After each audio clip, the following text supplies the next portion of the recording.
So Jacob Zuma is raining fire and brimstone on the IEC for what he terms corruption in the counting of the votes. Let's understand where he's coming from with his complaint, and I'll be back for some interesting analysis. It is a serious matter. In fact, there is a lot that is going to come out in these elections.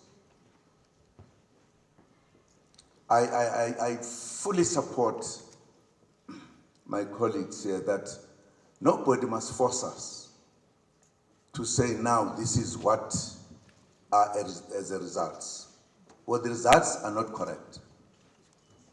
If we say so, I think the institutions must satisfy us that they did look into the issues. The first time ever since freedom where people arrested doing wrong things. First time. I'm sure we all know that some people got arrested. You don't know? You are not journalists then. There's something else. Journalists must know everything, don't you know? Huh? Yes.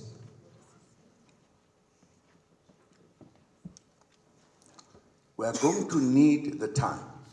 Nobody must declare tomorrow. No. If that happens, people will be provoking us because we know what we are talking about. We are not guessing. We know. And why should they rush to count?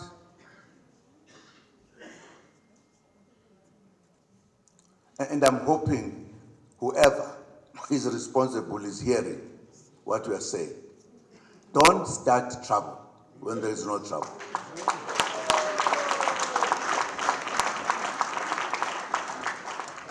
Give the political parties, which I think they are a majority, the chance to present their cases, their information, their everything.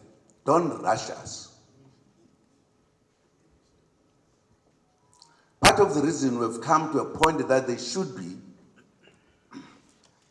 a bigger way of dealing with the matter.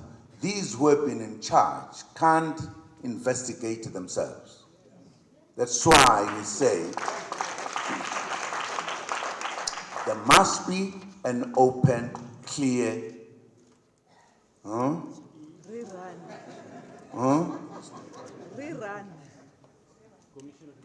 investigation done by the, what did you say? Commission of Inquiry. It is us. Our parties are not having what they voted for. For an example, there's something they call, I don't know what it is called. Some say it's the machines crashed. There are no machines that crashed. The machines were being done things as wrong. We know, we are going to present that. We are going to present that. Nobody must rush us. Yes. And if they were doing anything for us, for our country, then they must listen to us. No rush. No rush. If this is the first time since our freedom we have problems. Problems have emerged, and you must also agree that the feeling of the people of this country, maybe as journalists, I don't know what type of people, we have not noticed. It's the first time that there's a party in 5 months bigger than anybody else. It tells you how people are angry in this country.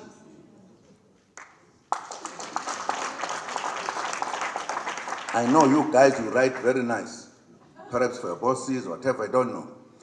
The truth must be the truth. The truth must be the truth. Because when people, because they've got no other way, if they decide to stand up and do whatever, they're going to be arrested. let us deal with this now properly. We are complaining. Here are parties, the majority of the parties. Many things have gone wrong. Let us allow us to deal with the institution until we are happy. There is no rush. There's nobody who's going to die if we did not announce the results tomorrow. What are we rushing? We've been tolerant for a long time when things happen. Even when people commit crimes, they are not arrested. Those who commit no crime are arrested. We've not made noise. But here, this is the way, peacefully, to put this country at the right place. Nobody's going to announce tomorrow.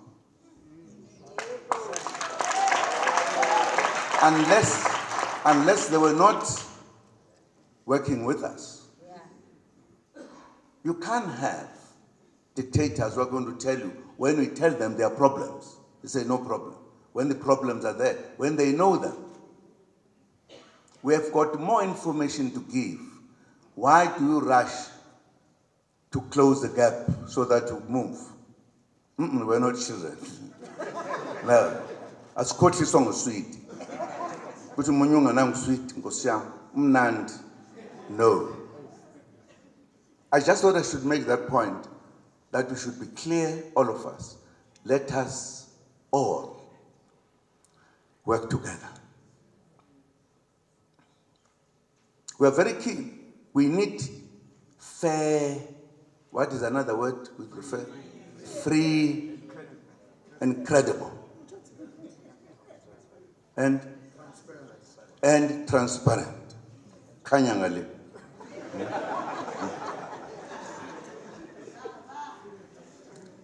This time around, it is very serious. It is very, very serious. There are numbers that have been pushed from one direction to the other. We know it. And that must come out. There are many things. There are things, this thing of being rushed, bring your report now, because by this time we are closing. But who are you working for? They're supposed to be employed by us.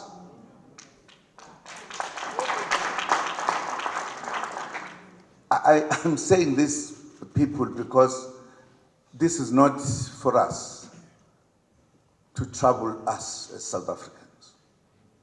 We are here for peace, to everything nicely. That's why, because we knew we needed 2/3 majority. Don't try to interfere with that by doing all the tricks. This is what we want to bring in public.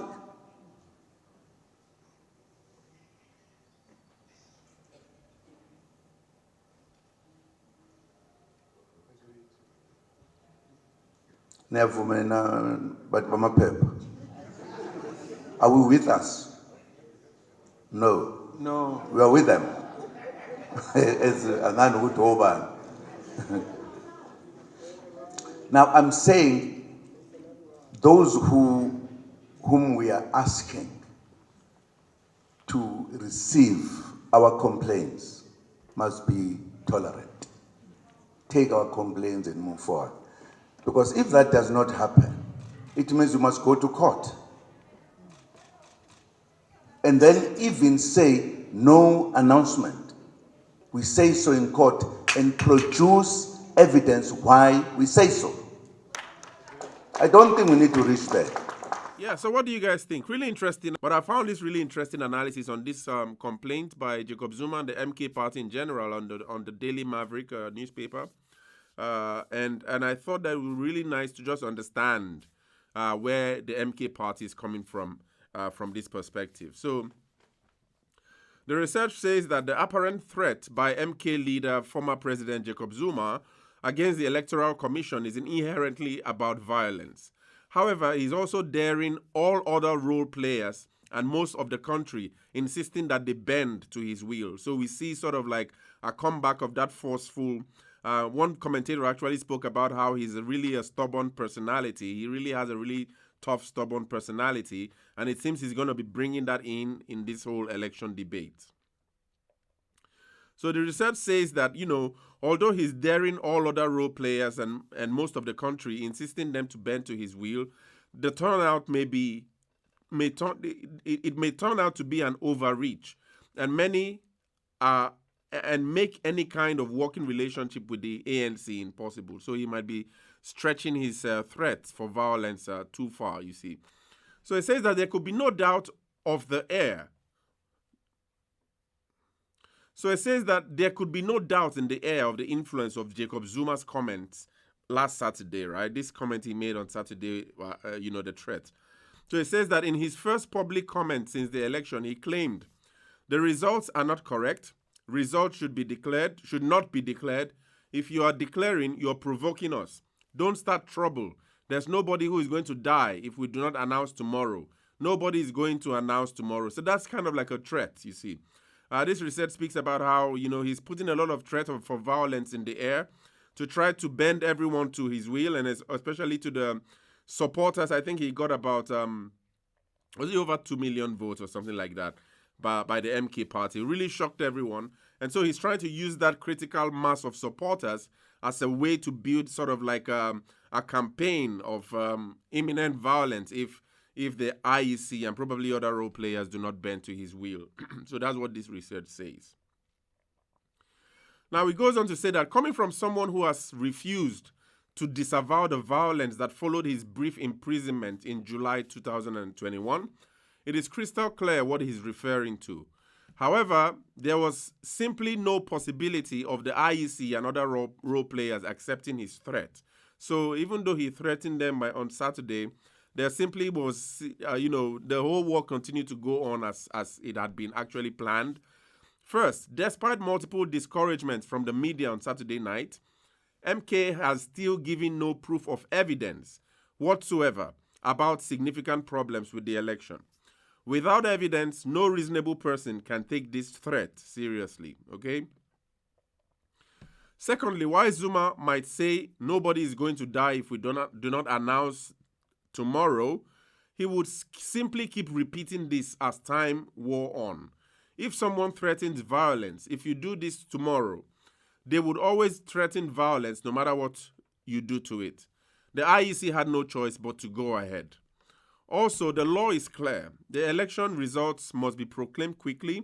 The democratic process of South Africa has to be respected. If there is a delay between the counting and the publication of the results, there will be fears that the results are being manipulated.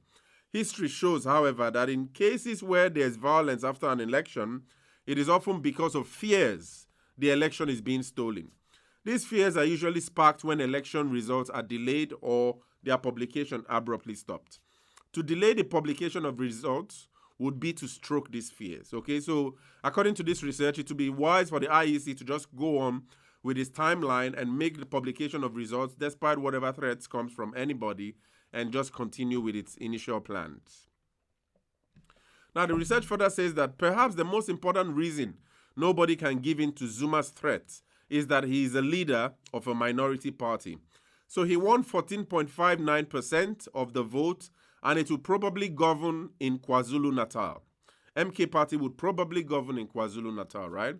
Fully, 85% of the country voted for other parties. Those parties have a right to know the results and have an opportunity given to them. Now, it says, not like Donald Trump and Jair Bolsonaro, Zuma is daring the country to accept his will or else, being not so subtle threat of violence. Right. Let's just check who quickly Jair Bolsonaro is. Bolsonaro. Right. Aha. I guessed as much. Okay, so this is former president of Brazil. He was also a retired military officer who served as the 38th president of Brazil from 2019 to 2023. He also raised a lot of issues in Brazil at the time. I think one of the major things that happened to this Bolsonaro of Brazil is that in February 2024, the Brazilian Federal Police raided former government officials and ordered Bolsonaro to hand in his passport, over accusations that he and his allies tried to overturn the results of the 2022 election and planned a coup d'etat.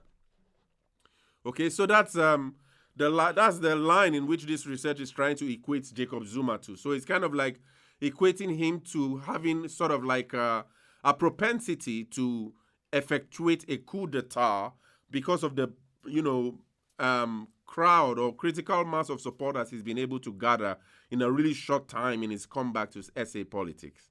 So it says that not unlike Donald Trump or Jair Bolsonaro, Zuma is daring the country to accept his will or else, and especially else in quotation mark, being a not so subtle threat of violence. So it seems that Jacob Zuma wants to go the lines of Bolsonaro or Trump, as we saw in the mini coup d'etats in the US and in Brazil, respectively.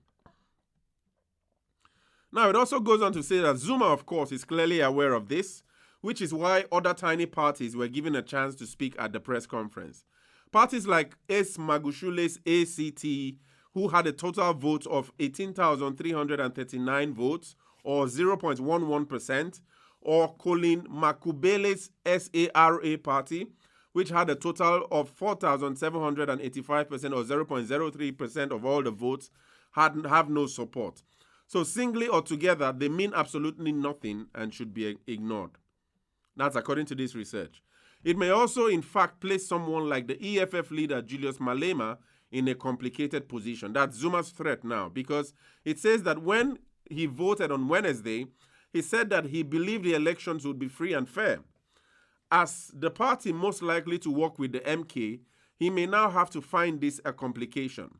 He can't say he trusted the process and then work with a party that is trying to undermine the same process. So this article is arguing that although Julius Malema and the EFF actually thought that the election was free and fair, it would be difficult for them to work in a coalition with the MK party, who thinks that the election wasn't a free and fair one. So if an announcement comes probably tomorrow or next tomorrow, and then the EFF has to have a coalition agreement with the MK, it will put the EFF in a complicated place. This is what this research says, because Jacob Zuma doesn't seem to trust and might not trust the results that will be announced, soon.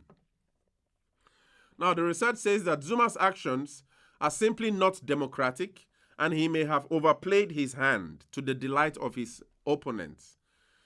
And also in itself, his ridiculous show by threatening the country and, the IEC may have strengthened the hand of President Cyril Ramaphosa and the ANC, who now has a right to say that the role of the ANC is to ensure that there is rule of law and that it might find coalition parties which are contributing, not detracting them from that function, which is the function of maintaining law and order. So in other words, Jacob Zuma's threat might actually be giving more power now to President Cyril Ramaphosa to maintain his stand as that institutor of peace and the rule of law in South Africa, okay? Now, it also says that ANC Secretary General Fikile Mbalula's comments in the press conference on Saturday said, "We must stand together against the threat of violence or instability. It may also be well a sign that it is now impossible for the ANC to work with Zuma." So in other words, it might be that it might feel or look that Jacob Zuma is actually shooting himself in the feet by trying to threaten South Africa and putting a lot of threats for violence in the air, which might not have been a wise strategy in this research, in the opinion of this research. Fikile Mbalula also said that the ANC will not turn its back on renewal. That the ANC will not turn its back on renewal, and this may also be a signal in this direction, as his statement that his parties who come with the condition that Ramaphosa resign can forget it. Okay? All this may well put national government out of MK's reach. So in other words, he's just trying to explain that the MK might be shooting itself in the foot, making its position in the national coalition government an impossibility in that regard. Also, political tensions, actually, it says that unfortunately this also increases the chances of political tensions rising if the ANC now decides to work with the DA or other like-minded parties in the Grand National Coalition and keeps the MK party out of power, which is particularly in an unlikely chance that these parties will work together in KZN. there could be some kind of response. And based on Zuma's previous track record, the use of violence is never far from his reality. His consistent attacks on the IEC have all been building to this point. However, one of the reasons the violence in 2021 was destructive and went on for so long was that the police and other authorities were not prepared for a variety of reasons. One of the elements in those incidents was the shocking scale and brutality that played out in front of the nation. This time, police said consistently they were prepared for the elections and would keep officers deployed in KZN for a period after the elections. And it appears likely that the most important moment, should there be any violence, would be at its very beginning. If police officers can act to contain it quickly, that might well prevent other incidences. In other words, the faster they act, the less likely it would be that any violence would spread. While this might be a difficult time, it should not be forgotten that MK and Zuma were rejected by 85% of voters. This could be a great strength for Zuma's opponents, while he has managed to cleave off a big constituency in a short time. Theirs is still far greater. So 85% of those who rejected the MK should actually be a kind of like an encouragement for the opponents of Zuma, even though he has actually gained a big share in his short stint in coming back into the politics. So in conclusion, it actually says, unfortunately, this will now be an important factor in the coalition discussions. Instead of rationality, there will be fear, which could lead to impaired decision-making, and which is what exactly Zuma wants. After decades of Stalingrad, fear and chaos are now the point. So in other words, it seems that Jacob Zuma's comeback seems to be one that might use fear, threats of violence to coerce South Africa MK's opponents into bending themselves to his will. And this might be his comeback strategy. Many have claimed that he's going to try to use this strategy to claim clemency from the indictment for corruption and other things by which he should go to jail and other things. But there has been a lot of information in this video anyway. We don't want to stretch it too long. Share your thoughts. What do you think about Jacob Zuma and his comeback and what's happening now in the election? Share your thoughts in the comments.